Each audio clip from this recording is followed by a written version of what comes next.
Bismillahirrahmanirrahim. Assalamualaikum warahmatullahi wabarakatuh. Alhamdulillahi rabbil alamin. Wassalatu wassalamu ala asyrafil anbiya'i wal mursalin Nabiyyina Muhammadin wa ala alihi wa sahbihi ajma'in. Ashhadu an la ilaha illallah wahdahu la syarika lah, wa ashhadu anna Muhammadan abduhu wa rasuluh. Allahumma la sahla illa ma ja'altahu sahla, wa anta taj'alul hazna sahlan idza syi'ta.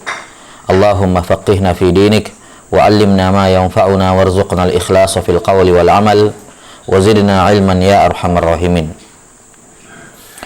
Qala al-Hafidh Abul Fida Ismail bin Umar ibn Katsir rahimahullahu ta'ala, al-mutawaffa sana 740 min al-hijratin nabawiyah, fi kitabih Ikhtisar Ulumil Hadis. Qala rahimahullahu ta'ala, ma'rifatu gharibi al-fadhil an-naw' ats-tsani was-salasun, ma'rifatu gharibi al-fadhil hadis. Jenis hadis yang ke-32, mengetahui kosakata yang asing dalam lafaz hadis Rasulullah sallallahu alaihi wasallam. 6.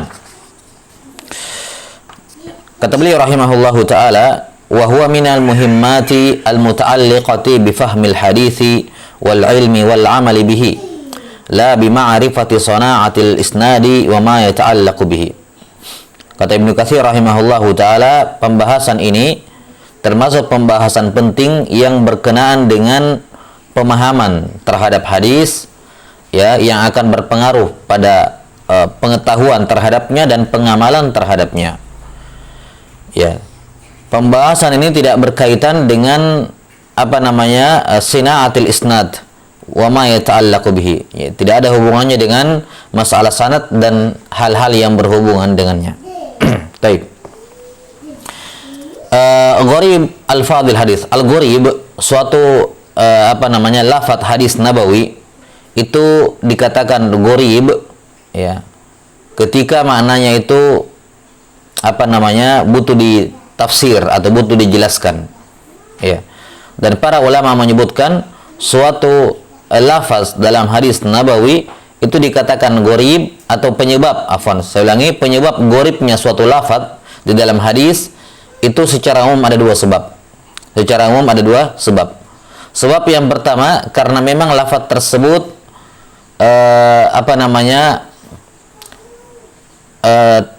jarang diketahui maknanya, dikarenakan qillatul istimal. Dikarenakan apa? Qillatul istimal, karena jarangnya digunakan.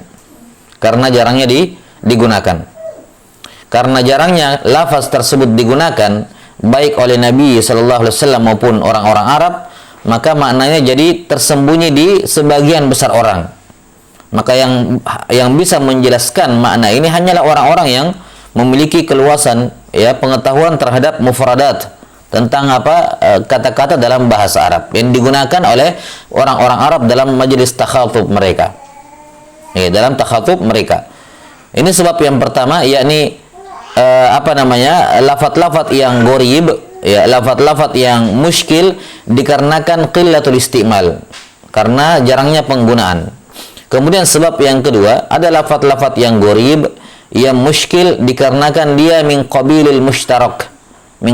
al-mushtarak, yakni karena lafaz itu adalah lafaz-lafaz yang ambigu, memiliki beberapa makna sehingga butuh dijelaskan atau butuh ditakyin makna ini yang dimaksud dalam hadis ini.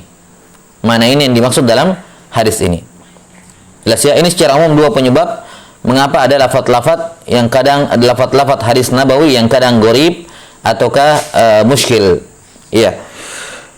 Dan juga masuk dalam kategori ini sebagaimana disebutkan oleh Syekh Ahmad Syakir rahimahullahu taala, termasuk juga dalam bisa diikutkan dalam pembahasan gharibul hadis adalah al-majazat yang diucapkan oleh Rasulullah sallallahu alaihi wasallam. Dan dalam hal ini ada sebuah karya tulis disebutkan oleh Syekh Ahmad Syakir rahimahullahu taala, karya Muhammad ibn Husain, salah seorang penyair yang wafat tahun 406 Hijriyah, ulama abad ke-5 Hijriyah, Muhammad ibn Husain, atau abad ke-4 Hijriyah, Nah, dalam kitab beliau yang berjudul Al-Majazatun Nabawiyah. Al-Majazat An-Nabawiyah. Nah, tidak diragukan bahwasanya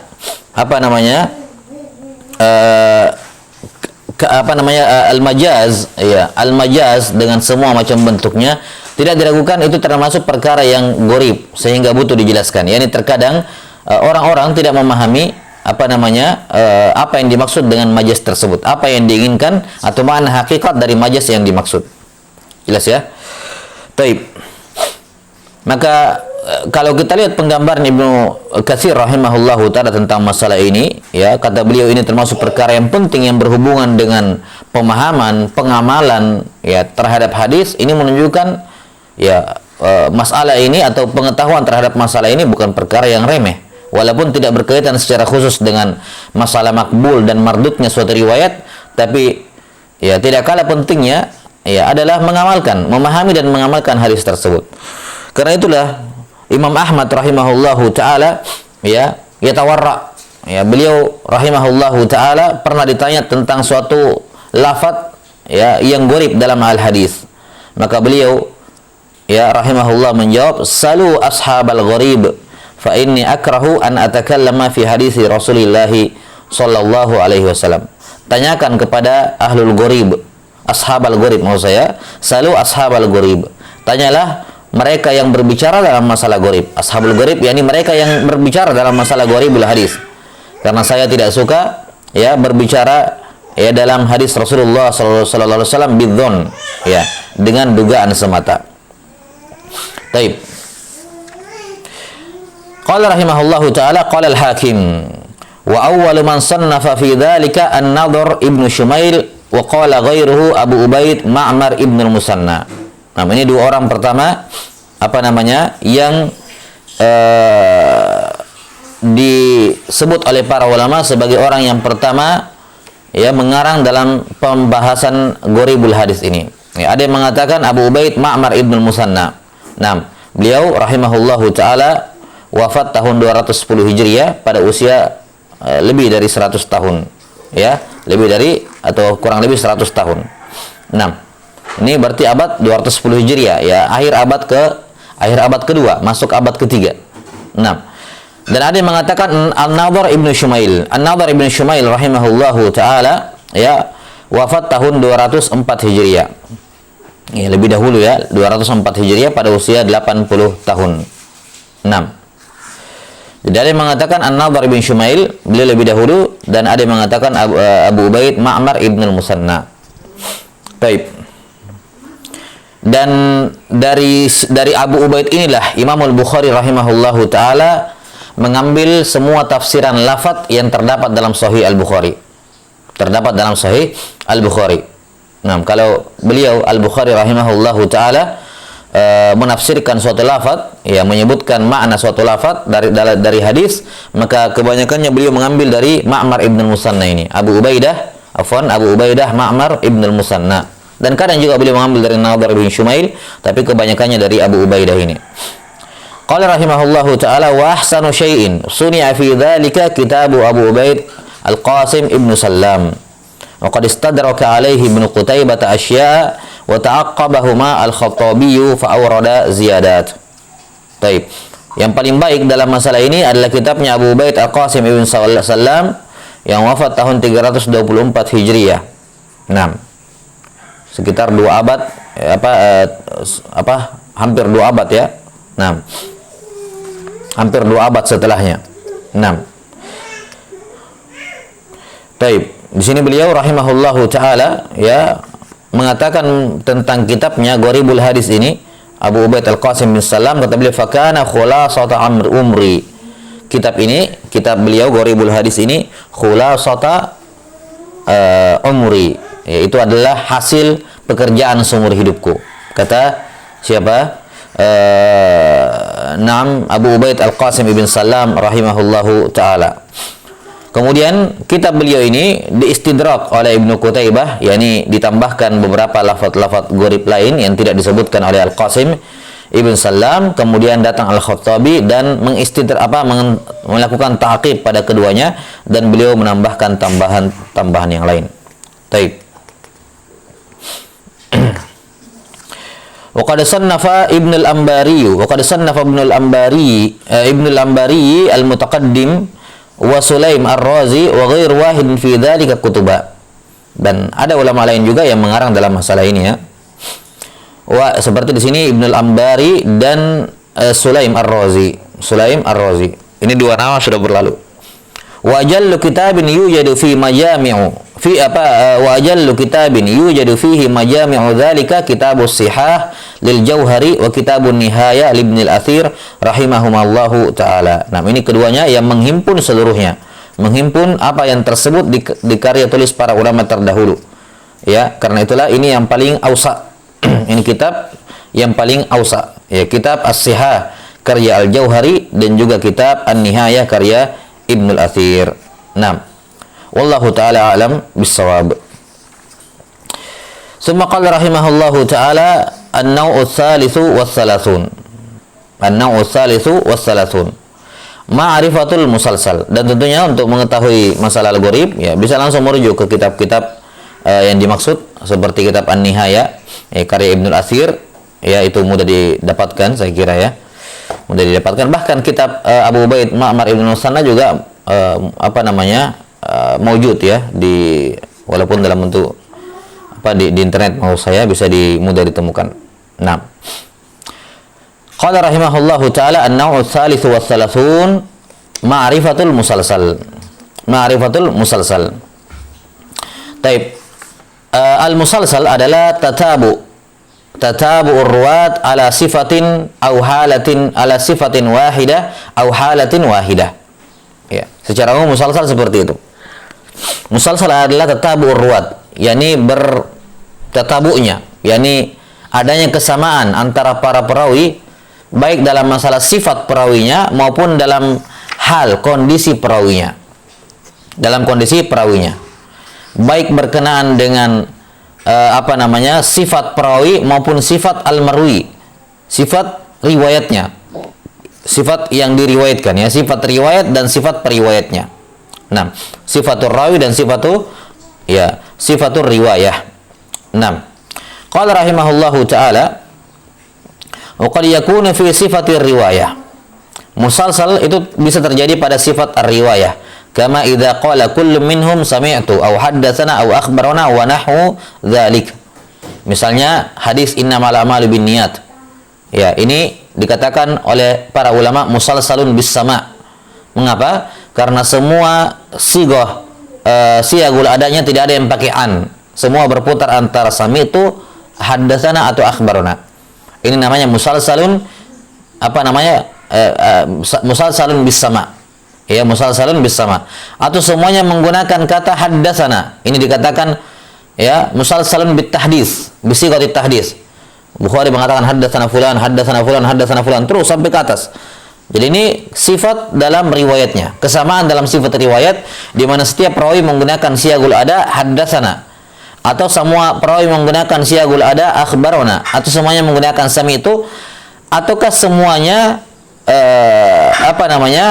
samaan, yakni musalsalun bis sama walaupun berbeda, satunya menggunakan akhbarna, satunya menggunakan haddatsana, satunya menggunakan sami itu.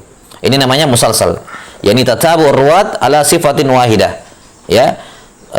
Beriringannya para perawi ya beriringannya para perawi di atas satu sifat yang sama. Di mana setiap perawi dalam tabaqat hadis tersebut memiliki persamaan. Memiliki apa? Persamaan. Taib, ini sifatur riwayah.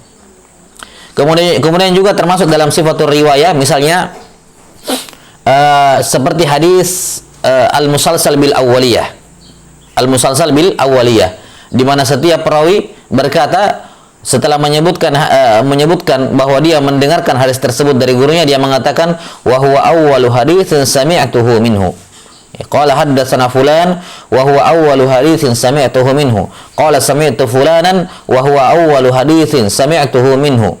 Qala akhbarana fulan wa huwa awwalu haditsin sami'tuhu minhu, ya, dan seterusnya sampai akhir sanad. Sampai akhir sanad. Baik. Ini termasuk sifatur riwayah. Ada lagi sifatur riwayah misalnya Jadi sifat riwayah ini sifat perawi ketika meriwayatkannya. Ada juga sifat al-musalsal bi qabdil lihya. memegang janggut. Ya. 6, yaitu hadis tentang takdir. Ya, di mana setelah disebutkan tentang kewajiban beriman kepada takdir, Rasulullah SAW bersabda, memegang jenggotnya, kemudian beliau bersabda, amantu bil qadari khairihi wa syarrihi huluwihi wa murrihi. Ya. Kemudian sahabat ketika menceritakan kepada tabi'in, menceritakan hadis tersebut, kemudian juga memegang jenggotnya di akhir hadis, kemudian beliau berkata dari ucapan beliau sendiri, menghikayatkan atau meniru ucapan Rasulullah SAW, beliau mengatakan amantu bil qadar khairihi wa syarrihi huluwihi wa murrihi. Tabi'in juga menyampaikan kepada di bawahnya juga seperti itu. Terus sampai di zaman di akhir sanad. Ya, ini juga termasuk sifatur riwayah. Banyak ya kalau kita berbicara mengenai sifatur riwayah. Ya. Ada juga sifat musalsal. Ya, ini kita menutup pandang dari sahih tidak sahihnya ya. Tapi pembahasan mengenai musalsal ini bisa dikatakan sebagai milah, ya, garamnya pembahasan riwayat. Ya. 6. Hal-hal yang menarik walaupun kadang sanadnya tidak sahih, tapi para ulama riwayatkan karena keunikannya. Karena apa? Keunikannya. 6. Dan musalsal ini kadang sampainya yang pertama kalinya dari Rasulullah Sallallahu Alaihi Wasallam, kadang juga cuman berhenti sampai ke seorang ulama. Misalnya hadis tentang musalsal bil musabbaha. Musalsal di mana setiap guru menceritakan hadis, setelah itu dia menyerahkan tasbihnya kepada muridnya. Kemudian muridnya menyerahkan tasbihnya lagi kepada muridnya ketika menceritakan hadis ini dan seterusnya. Ini hadis musalsal bil musabbaha ini al-musabbiha musalsal dengan penyerahan alat tasbih ini sampainya kepada Al-Hasan Al-Basri. Ada juga hadits musalsal biqauli ar-rawi aqbil ala sya'nik. Ya, aqbil ala sya'nik. Ini musalsalnya sampai kepada Imam Malik. Jadi ceritanya ada seorang muridnya Imam Malik rahimahullahu taala pernah bertanya kepada Imam Malik rahimahullah berapa usia beliau? Berapa umur beliau? Maka beliau tidak menjawab, beliau mengatakan aqbil ala sya'nik. Ya, urus saja urusanmu sendiri. Ya, kemudian muridnya juga ke bawah seperti itu. Ya, misalnya dia ingin membuat lafaz ini tasalsul, dia mengatakan kepada muridnya, kamu nggak tanya berapa umur saya, gitu. Atau misalnya kebetulan ada muridnya yang nanya kepada dirinya tentang umurnya, dia menjawab dengan jawaban yang sama, aqbil ala sya'nik, dan demikian seterusnya. Nah, ini qaul atau hadis, tentunya di sini bukan hadis ya, bukan hadis nabawi tentunya. yakni musalsal biqauli kulli rawin aqbil ala sya'nik, ini berhentinya sampai ke Imam Malik. Beliau yang pertama kali. Ya, beliau yang pertama kali. Taib. Ini sifatur riwayah. Kemudian kata beliau aufi sifatir rawi. Ada juga apa namanya? Musalsal dalam sifatur rawi, bukan sifatur riwayatnya, tapi memang rawinya. Bi ayyaqula halatar riwayah qaulan qad qalahu syaikhuhu lahu aw yaf'ala fi'lan fa'ala syaikhuhu mislahu. Ya. Atau misalnya dia mengucapkan, ya, ketika dia meriwayatkan suatu ucapan yang diucapkan oleh gurunya, atau dia melakukan suatu perbuatan yang dilakukan oleh gurunya, seperti yang kita sebutkan tadi.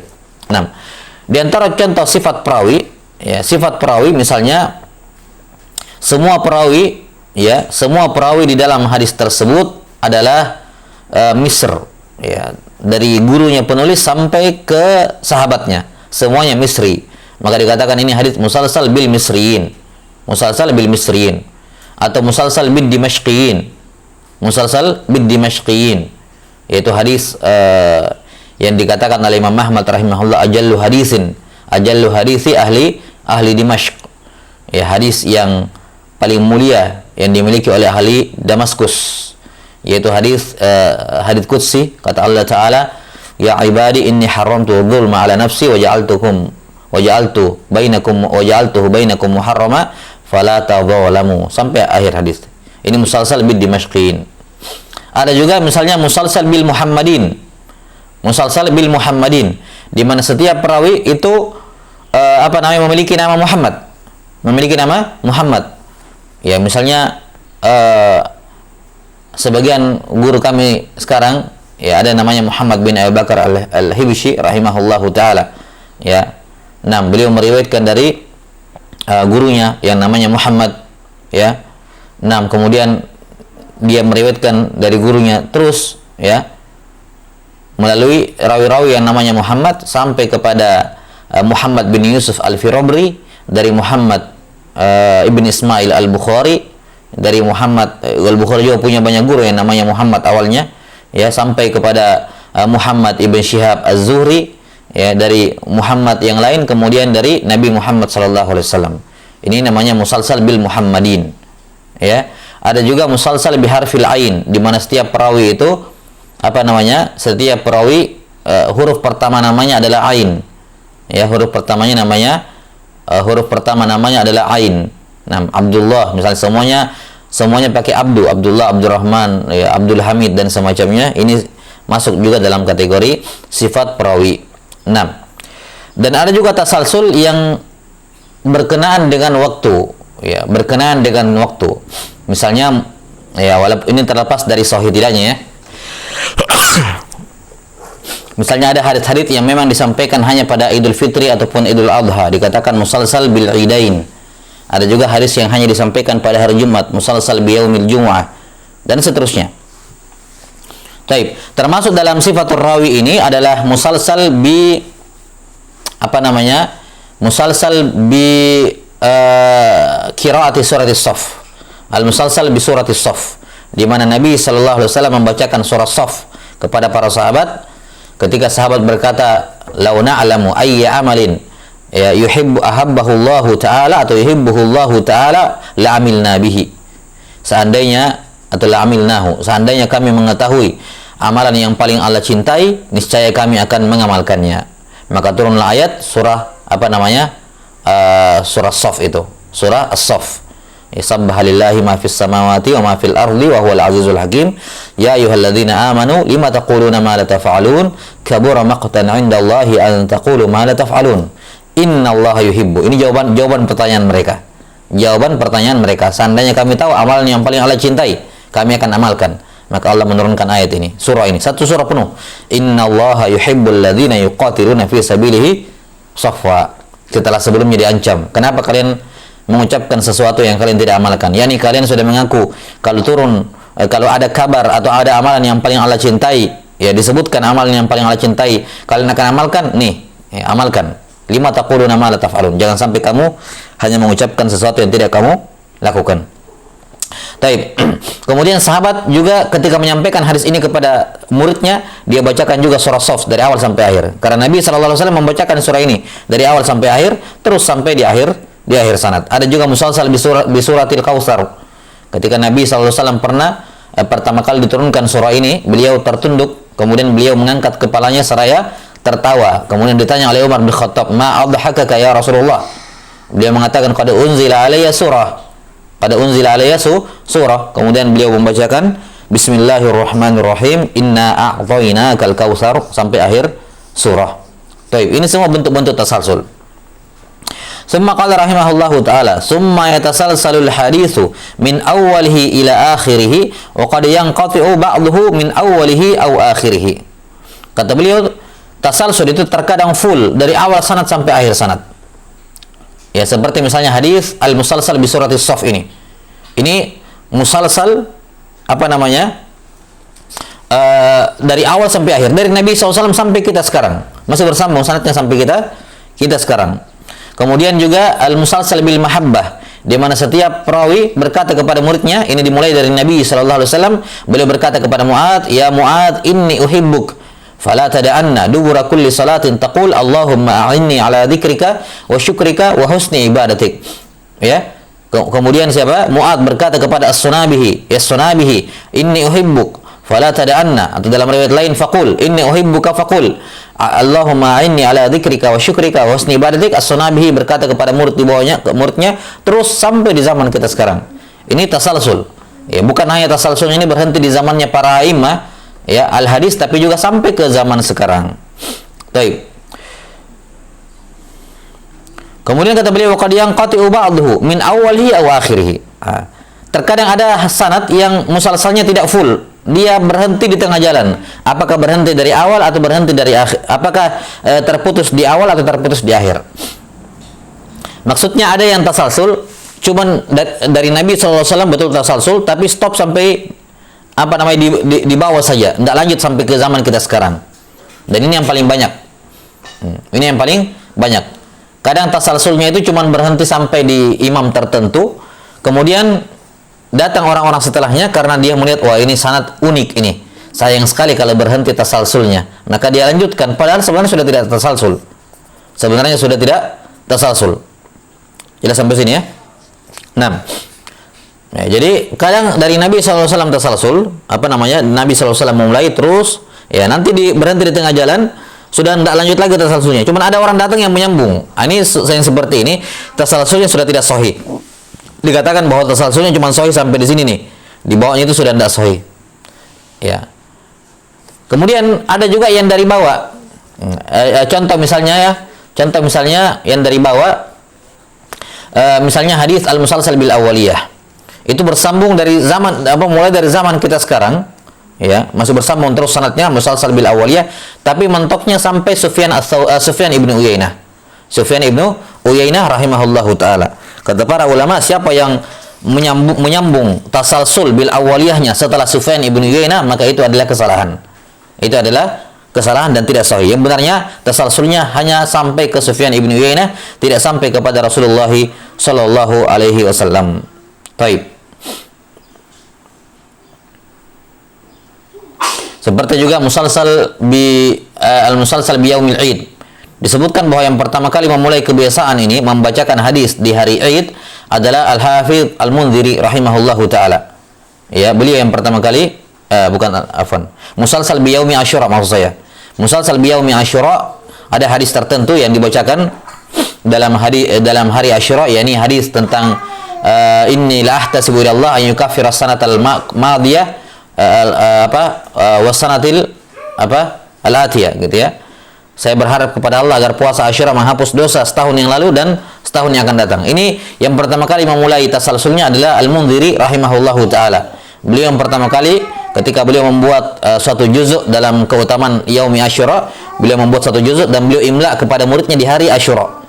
Nah, mulai dari situ setiap murid-muridnya setelahnya membacakan setiap tahun juzuknya Al-Munziri ini setiap hari Asyura. 6. Jadi ada juga yang dimulai baru belakangan. Ya, baru dimulai belakangan.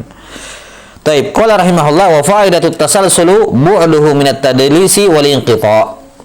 Faidah adanya tasalsul adalah jauhnya ia dari tadlis dan inqita'. Taib, karena apa? Karena setiap perawi mengucapkan suatu sifat yang dia dengarkan dari orang sebelumnya. Kalau dia tidak berjumpa dengannya, kan dia tidak akan mengucapkan lafaz yang sama ini. Lafaz yang sama ini. Maka jauhnya dia dari tadlis. Ya. Karena kapan dia mau coba-coba tadlis, dia akan kadzib, dia akan terjatuh dalam kesalahan. Kedustaan. Demikian pula al-inqita'. Ya. Misalnya kalau musalsal bi sigati tahdits tentunya. Musalsal bi sigati at-tahdits.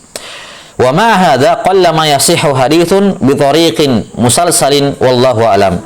Bersamaan dengan itu, ya, sangat jarang sekali, ya, atau sangat sedikit yang sahih, hadits yang sahih dengan jalan tasalsul. Ya, maksudnya sangat sedikit hadis yang sahih dalam jalan at-tasalsul adalah tasalsulnya. Ya, adapun hadisnya sahih, tapi terkadang ini tadi ada yang menambah. Asalnya tidak tasalsul, cuma ada yang menambah tasalsulnya biar bersambung tasalsulnya terus. Ini cuma tambahan. Ya, dan ini tidak dilakukan, merupakan bentuk kadzib dalam riwayah. Ya, jelas ya? Ya, jadi yang dimaksud di sini oleh Ibnu Katsir wa ma hadza qalla ma yasihu haditsun bi tariqin musalsal, yakni hadisnya terkadang sahih tapi tariq musalsalnya yang dhaif. Ini yang banyak. Ya, kan tidak ada korelasi, ya, tidak ada hubungannya antara sanad musalsalnya dhaif dengan matannya yang dhaif. Enggak. Ya. Ini terkadang hadis tersebut, dan ini banyak contohnya, hadis-hadis yang sahih matannya dari jalan-jalan yang lain ataupun dari jalan itu sendiri sudah sahih, cuman tambahan sifat tasalsul ini yang tidak sahih. Nah, Al-Hafidz Ibnu Hajar rahimahullahu taala berkata, asahhul musalsalat al-musalsal bi qiraati surat as-Saff. Ya, kata Ibnu Hajar rahimahullahu taala bahwa hadits musalsal yang paling sahih yang bersambung dari awal sampai akhir dan semuanya sahih, tidak ada yang dibuat-buat, adalah musalsal bi qiraati surat as-Saff. Dan ini sampai di zaman sekarang diriwayatkan dari para guru. Nah, demikian pula juga yang sahih adalah al-musalsal bil awaliyah, walaupun dia berhenti sampai Sufyan ibnu Uyainah. Siapa yang menyambung lebih dari ibnu Uyainah maka ini khata', ya. Nah, kekeliruan. Ini juga sampai sekarang juga terjaga tasalsulnya. Ya, demikian pula musalsal bil mahabbah bi qauli kulli rawin inni uhibbuk faqul Allahumma a'inni ala dzikrika wa syukrika wa husni ibadatik. Ini juga tasalsul yang sahih. Tasalsul yang sahih. Nah, wallahu taala alam bissawab. Summa qala rahimahullahu ta'ala an-naw'ur rabi'u was-salasun ma'rifatu nasikhil hadithi wa mansukhi. Qala rahimahullah hadzal fannu laysa min khasa'is hadzal kitab bal huwa bi usulil fiqhi ashbah. Nah, wa huwa kama qala rahimahullahu ta'ala. Bahwa pembahasan nasikh wal mansukh pada dasarnya tidak berhubungan dengan apa? Ya, pada dasarnya tidak berhubungan dengan pembahasan ini mustalahul hadis. Ya, kata beliau laisa min khasa'is hadzal kitab. Bukan khasa'is kitab ini, namun dia lebih dekat kepada pembahasan usul fikih. Lebih dekat dengan pembahasan apa? Usul fikih. Nah, saya kira ini jelas ya, pembahasan nasikh wal mansukh lebih pas dibahas dalam pembahasan usul fikih. Kita lihat kata beliau, wa qad sannafa an-nasu fi hadza kutuban katsiratan mufidah. Min ajalliha wa anfa'iha kitabul hafidh al-faqih Abi Bakar al-Hazimi rahimahullahu ta'ala. Ya. Abu Bakar al-Hazimi. Siapa nama beliau kemarin? Taib. Beliau yang ini ya, yang salah faham dengan kalamnya Al-Hakim rahimahullahu ta'ala. Ya, dalam masalah hadits aziz itu. Kata beliau, ada banyak karya tulis dalam masalah ini, katsiratan mufidah, min ajalliha wa anfa'iha, karyanya Abu Bakar Al-Hazimi rahimahullah.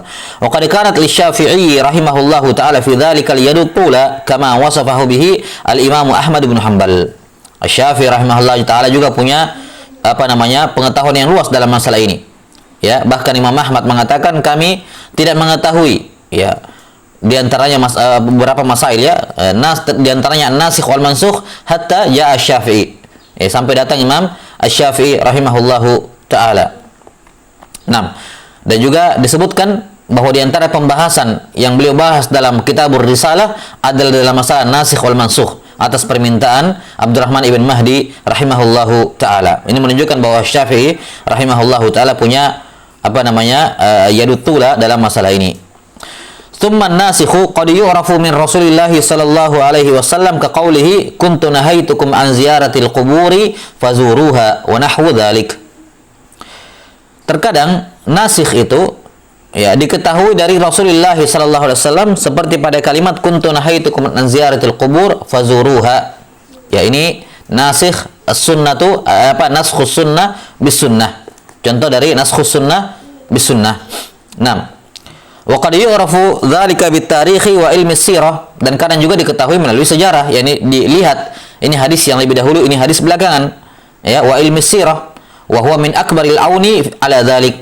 Dan ini termasuk ilmu alat yang penting untuk memahami nasikh wal mansukh ini.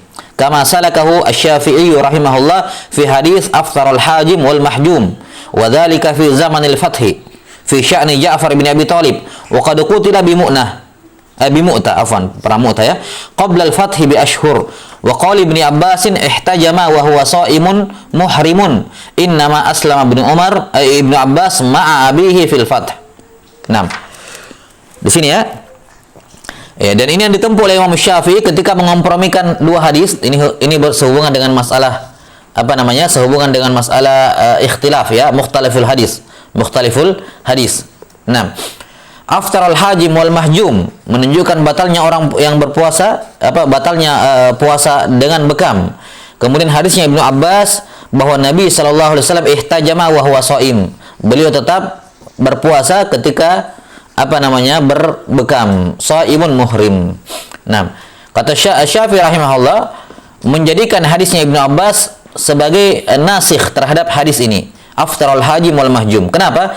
Karena hadis ini aftarul hajim wal mahjum ini tentang kisahnya Ja'far bin Abi Thalib yang dibekam, dan itu terjadi pada zaman al-fath. Pada zaman al-fath ya, di mana siapa? Ja'far bin Abi Thalib terbunuh dalam perang Mu'tah sebelum Fatah bi Asyhur, beberapa bulan sebelum Fathu Makkah. Beberapa bulan sebelum Fathu Makkah. Sementara hadisnya Ibnu Abbas, ya, itu setelahnya. Kenapa? Karena Ibnu Abbas beserta keluarganya itu masuk Islam setelah Fathu Makkah. Ya, setelah Fathu Makkah. Jadi ketika Nabi sallallahu alaihi wasallam berjalan pulang, seingat saya dalam riwayat, ya, berjalan pulang atau baru menuju ke Fathu Makkah, saya lupa. Ya, datanglah Al-Abbas ibn Abdul Muttalib radhiyallahu an beserta semua keluarganya termasuk Al-Abbas menyatakan masuk Islam. Saya lupa apakah sebelum ketika beliau berjalan menuju Fathu Makkah atau sepulangnya. Seingat saya sepulangnya sih, dugaan besar saya. Jadi sepulang dari Fathu Makkah, Ibnu Abbas atau Al-Abbas ibn Abdul Muttalib beserta keluarganya ngikut, ya, mengejar rombongan Rasulullah SAW, sekaligus ini bentuk hijrahnya beliau, dan menyatakan keislamannya. Jadi Al-Abbas beserta semua keluarganya baru masuk Islam setelah Fathu Makkah, ya, setelah Fathu Makkah. Maka Nabi atau Syafi'i rahimahullahu taala menjadikan hadis ini sebagai nasikh. 6. Demikian pula contoh hadis tentang innama ju'ilal imamu liyutamma bih. Di antara pembahasannya atau di antara lafadznya, in shalla qa'iman fasallu in shalla qa'idan fasallu qu'udan ajma'un. Imam dijadikan untuk diikuti, kalau dia salat duduk, kalian juga semuanya salat duduk walaupun mampu berdiri. Ya. Kemudian salat terakhir Nabi sallallahu alaihi wasallam sebelum meninggal, ini adalah salat terakhir, yakni salat maghrib. Kata para ulama, salat yang terakhir yang beliau salat berjamaah, memimpin salat di situ adalah salat maghrib, maksud saya. Salat terakhir, yakni salat terakhir berjamaah yang beliau pimpin. Nah, adalah salat maghrib. Nah, di mana ketika Abu Bakar As-Siddiq sudah menjadi imam, keluarlah Nabi sallallahu alaihi wasallam dengan dipapah oleh Al-Abbas dan Ali bin Abi Thalib, ya. Kemudian didudukkan di sebelah kirinya Abu Bakar As-Siddiq. Didudukkan di sebelah kirinya Abu Bakar As-Siddiq. Kemudian beliau menjadi imam, Abu Bakar bermakmum kepada Nabi sallallahu alaihi wasallam, dan manusia, para sahabat bermakmum kepada Abu Bakar As-Siddiq. Dalam keadaan mereka semua berdiri dan Nabi sallallahu alaihi wasallam duduk. Maka hadis ini, karena ini di akhir umur beliau, bahkan ini salat yang terakhir, dijadikan oleh Imam Syafi'i rahimahullah untuk memansuh semua hadis-hadis yang menyuruh makmum duduk, ya, ketika imamnya duduk. Semuanya mansuh. Ya, karena itulah Al-Humaydi rahimahullahu taala, gurunya Imam Al-Bukhari, ya, di mana Al-Humaydi ini murid dari Syafi'i rahimahullah. Beliau berkata dalam musnadnya, Musnad Al-Humaydi, ketika meriwayatkan hadis ini, tentang hadis duduknya beliau di akhir umur beliau ini memimpin salat, kata beliau, innama yu'khadhu bi amri Rasulillah sallallahu alaihi wasallam al-akhir fal akhir. Yang kita ambil dari urusan Rasulullah sallallahu alaihi wasallam adalah yang paling belakang. Yang isyarat bahwa ini hadis memansuh semua hadis yang menyuruh duduk, ya, makmum ketika imamnya duduk. Taib, qala rahimahullah, wa amma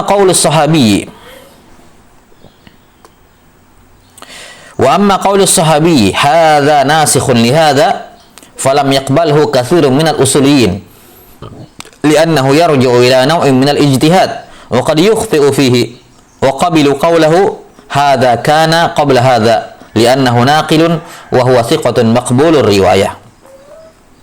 6.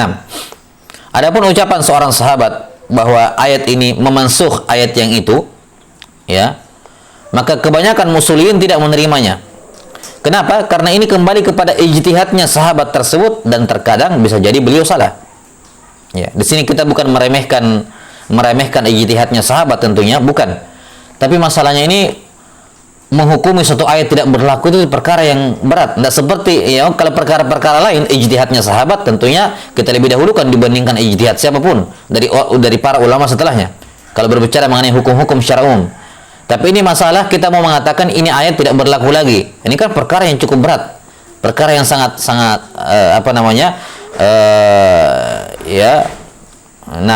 jadi sakral sekali kan begitu. Maka ketika ada indikator itu ijtihad sahabat sekecil apapun, itu harus berhati-hati. Makanya kebanyakan usuliyin tidak menerimanya. Kemudian alasan yang kedua, kenapa kebanyakan atau banyak usuliyin tidak menerimanya? Karena kalimat nasikh di kalangan sahabat itu berbeda dengan makna nasikh di kalangan mutaakhirin. Ya. Kalimat nasikh bermakna menghapus hukum di kalangan mutaakhirin itu juga ada di zaman para sahabat, tapi tidak sesempit itu. Nasikh di kalangan para sahabat, nasikh di kalangan para sahabat juga bisa bermakna apa? Bermakna taksis. Bermakna taksis. Ketika sahabat mengatakan ini ayat menasikh ayat ini, bisa bermakna ini ayat mentaksis apa namanya ayat itu, atau mentakid kemutlakan hadis itu atau ayat itu. Jelas sampai sini ya? Nah, jadi karena adanya keluasan makna nasikh di kalangan sahabat, maka para ulama tidak tidak langsung menerima ya ucapan sahabat bahwa ini nasikh lihada, karena adanya ihtimal. Nah, sampai ada tasrih bis sama, tasrih penegasan bahwasanya dengan tegas ya bahwa ini hukum ayat ini terhapus dengan hukum ayat itu. Ya. 6. Kata beliau, dan para usulin atau para usulin mereka menerima ucapan sahabat hadza kana qabla hadza. Ayat ini atau dalil ini itu turun sebelum yang ini, atau hadis ini turun setelah ini, diucapkan setelah ini. Ya. Li'annahu nakil, karena dalam keadaan seperti itu dia cuma menukil, dan orang sementara sahabat ini thiqatun maqbulur riwayah. Baik. Jadi pembahasan nasikh wal mansukh saya kira ini jelas sekali ya. Penjabaran yang di usul fikih bahwa nasikh wal mansukh ini secara umum terbagi menjadi beberapa jenis tergantung dari sudut pandangnya. Adapun dari sudut pandang adanya badal atau tidak, maka nasikh an-nasikh terbagi menjadi dua. Ada yang lahu badal dan ada yang tidak ada badalnya. Ya, ada yang dihapus hukumnya kemudian tidak ada penggantinya. Ya, walaupun di sini ada khilaf tentang ada tidak adanya, dan ada juga nasikh yang ada badalnya. Badalnya ini terbagi menjadi tiga. Ada yang badalnya lebih ringan dibandingkan hukum yang dimansukh, ada yang sama saja dengan hukum yang dimansukh, yakni sama beratnya atau sama ringannya, dan ada yang lebih berat. Ya, lebih berat. Misalnya yang lebih ringan, misalnya ayat yang awalnya sahabat disuruh bersabar menghadapi 1 banding 10 orang, ya kan? 1 banding 10 orang, kemudian dinasikh menjadi 1 banding 2 orang. Ini lebih ringan. Ya, ini lebih ringan. Ada juga yang lebih berat. Misalnya dimansukhnya pembolehan fidyah bagi orang yang mampu berpuasa, boleh bayar fidyah, boleh puasa, disuruh pilih, dimansukh dengan wajib berpuasa. Wajib berpuasa. Nah, dan ada juga yang badalnya itu musawin, yakni sama beratnya. Sama beratnya. 6. Kemudian dari sisi kekuatannya maka atau berdasarkan dalilnya ya bahwa nasikh wal mansukh ini hanya boleh dari Quran dan Sunnah, tidak boleh ada ijma', tidak ada ijma' dan tidak ada pula qiyas. Ya, tidak berlaku akal dalam nasikh wal mansukh. Maka yang ada cuma Quran dan Sunnah. Ya, karena itulah Quran bisa dinasikh dengan Quran, ya, Alkitab dinasikh dengan Alkitab, kemudian Sunnah dinasakh dengan Alkitab, dan As-Sunnah dinasakh dengan As-Sunnah. Ada khilaf di kalangan para ulama apakah ada wujudnya ayat Al-Quran dinasakh dengan Sunnah, apakah ada wujudnya atau tidak. Ini khilaf di kalangan para ulama. Nah, kemudian juga dari sudut pandang hukum dan qiraahnya, ini juga terbagi menjadi 4. Ini terbagi menjadi 4. Ada yang mansukh qiraah, tilawah dan hukumnya. Ada yang terbagi 3 ya, afwan. Ada yang cuman mansukh hukumnya, tilawahnya tetap. Ada juga yang tilawahnya mansukh, hukumnya tetap. Ini penjabarannya semua di usul fiqh. Nah, wallahu taala alam bissawab.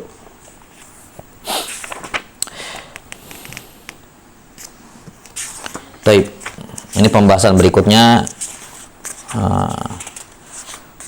mushaf ya.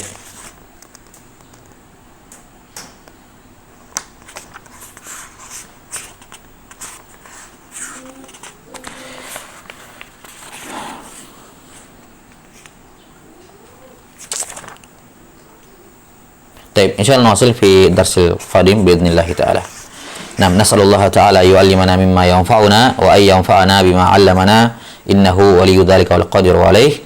سبحانك اللهم وبحمدك أشهد أن لا إله إلا أنت أستغفرك وأتوب إليك والحمد لله رب العالمين. السلام عليكم ورحمة الله وبركاته.